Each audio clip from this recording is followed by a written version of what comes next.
Caríssimos irmãos e irmãs, estamos no ápice do tríduo pascal. Não ápice, porque o ápice é a ressurreição, né? Mas o momento mais forte, doloroso, que Deus morre por nós. Uma atitude extraordinária de quem tem a vida nas mãos, de quem criou tudo e mantém a criação com um ato só. Decide sofrer e morrer por nós por amor. O texto de Isaías 52 faz parte de 3 textos que tem no Isaías, que chama o servo sofredor, que os judeus não consideravam textos messiânicos. Esses textos que falam de tudo que Jesus passou, os judeus não aceitavam muito como messiânicos, porque para eles o Messias viria para fazer uma guerra, guerrilhar contra todos que invadiram as terras judaicas. Eles não imaginavam jamais Jesus assim, tanto é que ele foi rejeitado, porque os judeus transformaram a sua religiosidade em algo exterior e ligado à terra, político. É um grande perigo que sempre tem, né? Então, para eles, a terra de Israel se tornou infinitamente mais importante do que o projeto de Cristo, que era o céu, que é o céu, né? Então aqui descreve tudo isso que Jesus passou. O rosto desfigurado, não parecia ser um homem, nem aspecto humano, todo sangrando, todo cheio de marcas. E depois da flagelação, você viu Paixão de Cristo, como que era o chicote, né, que se cravava, quando tirava, saía parte da carne. Era algo inimaginável, né? Que Jesus sofreu, não tem nada que se compare. E depois ainda de tudo, carregar a cruz e ser crucificado. O que nós ficamos meio cabreiros, né? É por que isso, né? Será que por que Deus quis que a salvação fosse assim? A gente, rapidamente, só para vocês entenderem, o Filho de Deus foi gerado na eternidade. Então o Pai gerou o Filho, mas não foi num tempo, foi na eternidade. Para nós a cabecinha não chega lá, né? Não foi um dia. Se foi gerado na eternidade, o Filho é eterno, mas o Pai que deu origem ao Filho. E quando o Pai deu origem ao Filho, ele deu-se completamente. O Filho não é nada abaixo do Pai. A doação de Deus foi total. Total. E o Filho, que recebe tudo do Pai, na eternidade, se doa completamente ao Pai, através do mesmo amor que é o Espírito Santo. Se nós fôssemos representar a Trindade, seria o Pai que se doa ao Filho, uma setinha, mas a setinha que faz a curva e volta para o Pai. O Espírito faz com que um se doe ao outro completamente. Depois, eu já expliquei uma vez que Jesus, que o Filho de Deus, é o intelecto do Pai, lembra? O que quer dizer isso? O Pai conhece a si mesmo pelo Filho, que é o intelecto. E o Pai conhece o mundo pelo Filho, porque é o intelecto do Pai. E o Pai pensa o mundo no Filho. Ora, se tudo foi pensado no Filho, quando a humanidade caiu no pecado, corrompeu toda a criação, o único que poderia redimir era o Filho, porque foi tudo criado no Filho, no intelecto do Filho. Então essa doação que já existia na eternidade, o Filho quis encarnar-se para redimir toda a criação e devolver a criação para o Pai. Porque o Filho tem poder para isso. Foi tudo criado no Filho, pensado no Filho. Então, quando Cristo se encarnou, tudo que entrou em contato com a sua divindade foi redimido. Aquela criação que já estava perdida, tudo que Cristo, por isso que eu falei da gestação, a criação, a infância, a família, trabalho. Lembra que Jesus trabalhou? O trabalho não é algo que... Tem gente que acha que o trabalho é algo que vem com o pecado. E na verdade o trabalho não é algo que vem com o pecado. O trabalho é parte do homem. Por isso que Jesus encarnou-se e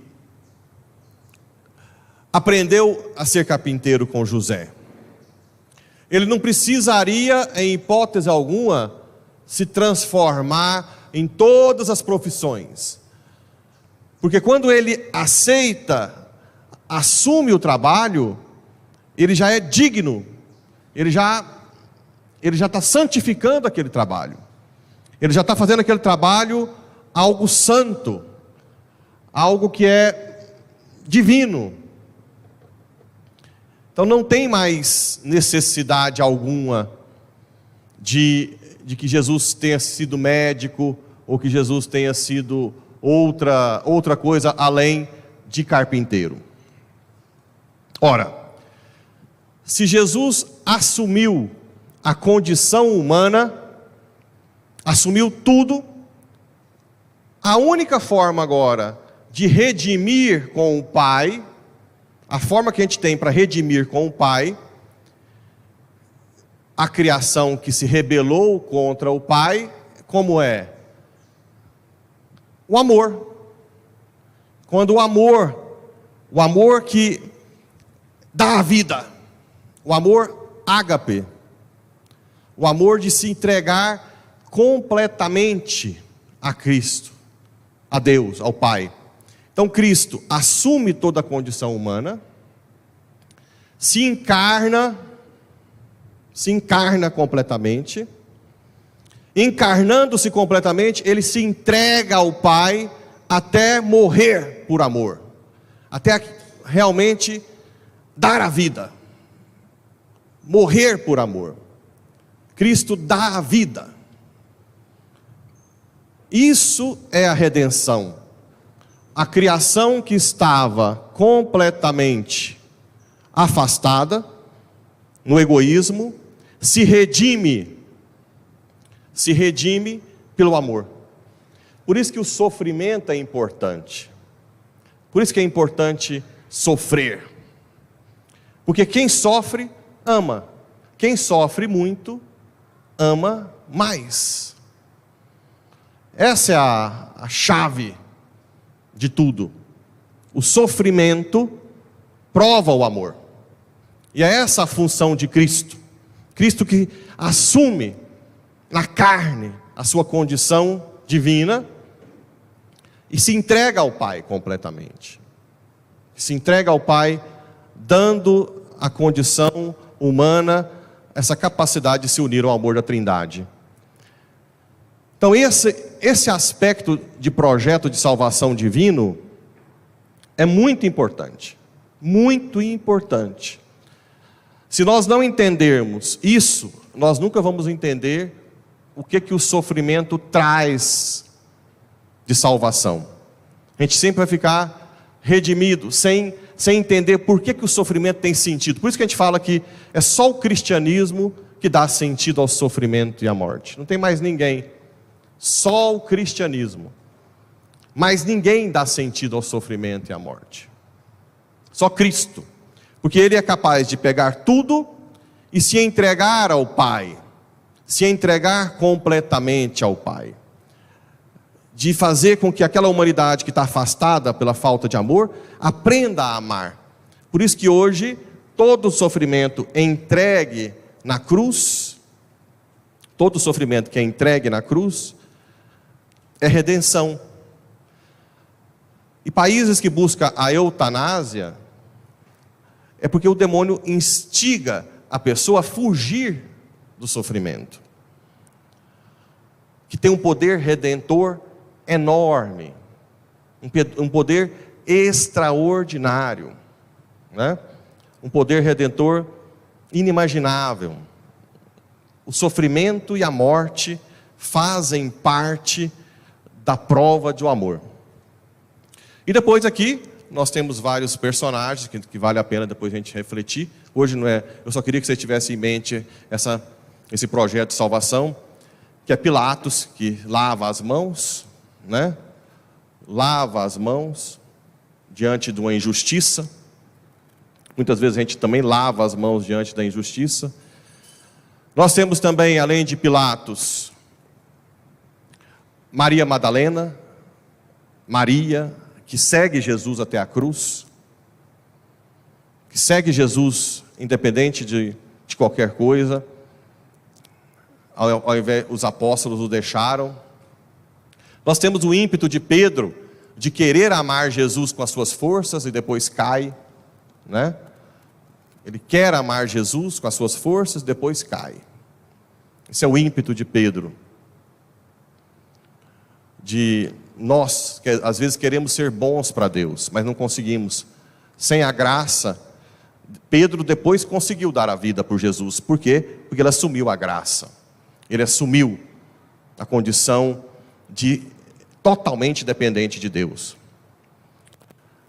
Nós temos o povo que, por um lado, amava, chamou de rei e depois manda crucificá-lo. Um povo que vai mudando a sua ideologia. Não, mas se ele chama de rei, é porque é contra César.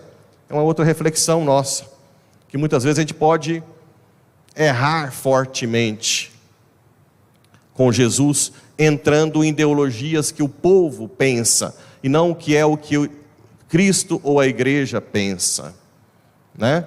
Essa é a chave, cada vez maior, da gente refletir um pouco sobre isso. Refletir sobre essa questão de seguir Jesus, conhecê-lo profundamente, conhecê-lo na cruz, conhecê-lo na doutrina, conhecer a doutrina da igreja. Então são reflexões que ficam para a gente no dia de hoje, além, claro, dessa reflexão de estar sempre vivendo, meditando a paixão de Cristo. É a paixão de Cristo que nos dá força. É a paixão de Cristo que nos faz cada vez mais estar disponível para lutar pela verdade e pelo amor. O que é a verdade? Pergunta Pilatos. A verdade é Jesus Cristo.